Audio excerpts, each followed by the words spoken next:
កុំយកដុំពេជ្រទៅដាក់ក្បែររបស់ចាបងវាធ្លាក់តម្លៃរបស់យើងនិយាយមែនបងរាល់ថ្ងៃឃើញតែតុងជាតិវាខ្ញុំខ្ពើមហើយជួយចាប់ណាស់ចាបងអរគុណច្រើននិយាយទៅគឺជួយចាប់ដូចគ្នាហើយការជួយចាប់មួយនេះឯងដែលធ្វើឲ្យឆ្នាំថ្មីសម្រាប់ខ្មែរបបោនេះក៏កើតឡើងចាដោយសារតែ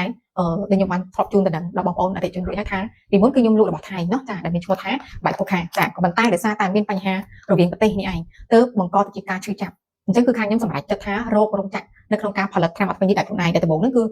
បានទៅរកដល់ចិននិងកូរ៉េអញ្ចឹងណាក៏ប៉ុន្តែបន្ទាប់ពីនៅក្នុងកំឡុងពេលរោងចក្រផលិតផលដែលគេចេញតែឲ្យយើងណាគឺខ្ញុំព្យាយាមស្វែងរករោងចក្រនៅក្នុងស្រុករបស់យើងបន្ថែមទៀតអញ្ចឹងនៅពេលដែលរកឃើញថាមានរោងចក្រដែលអាចផលិតសាច់ថ្នាំប្រភេទនេះបានគឺខ្ញុំសម្រេចចិត្តនៅក្នុងការផលិតនៅក្នុងស្រុកវិញរហូតដល់យើងអាចអភិវឌ្ឍជាសាច់ថ្នាំប្រភេទខ្លងមួយនេះបានចាអញ្ចឹងទាំងអស់នេះគឺក៏កើតឡើងដោយសារតែការឈឺចាប់ការមាក់ងាយរបស់គេចាខ្ញុំចាំច្បាស់មែនតើគឺ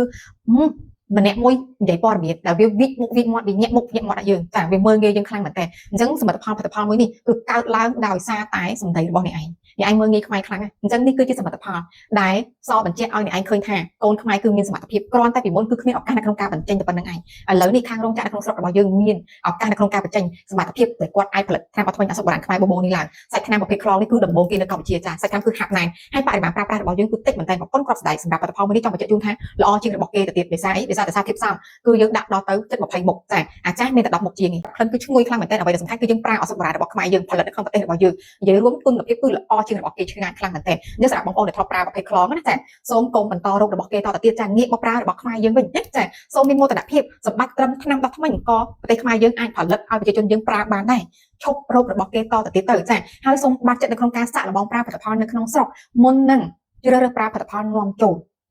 ចាអញ្ចឹងសម្រាប់ពុកម៉ែបងប្អូនដែលកំពុងតែមានបញ្ហាមាត់ធ្មេញមិនថារលាកចាញ់ធ្មេញរាក់ស៊ីធ្មេញឈាមតាមជើងធ្មេញពុកធ្មេញស្រាវធ្មេញឈឺធ្មេញហាមតាមជើងធ្មេញកំណត់កំបោរកាហ្វេតាមបរិយជាពិសេសគឺបញ្ហាក្លិនមាត់ស្អុយអាចធ្វើការជ្រើសរើសប្រើប្រាស់ចំពោះផលិតផលថ្នាំអត់ធ្មេញអសបុរាណខ្មែរបបោរបស់យើងបានថ្នាំអត់ធ្មេញអសបុរាណខ្មែរបបោជាថ្នាំអត់ធ្មេញប្រភេទក្លងដំបូងគេនៅកម្ពុជាតាំងពីឆ្នាំ2017គ្រាន់តែពីមុនគឺឈ្មោះថ្នាំអត់ធ្មេញបាយខូខាផលិតនៅក្នុងប្រទេសថៃបច្ចុប្បន្នខាងក្រុមហ៊ុនបានធ្វើការផ្លាស់ប្ដូររោងចក្រមកផលិតនៅក្នុងប្រទេសកម្ពុជារបស់យើងវិញប្ដូរឈ្មោះទៅជាថ្នាំអត់ធ្មេញអសបុរាណខ្មែរបបោបរិមាណប្រើប្រាស់ប៉ុនគ្រាប់សណ្ដែកដដែលកញ្ចប់សម្រាប់អតិថិជនទិញយកទៅប្រើប្រាស់5ប្រអប់50000រៀលហ្វ្រីដឹកទូទាំងប្រទេស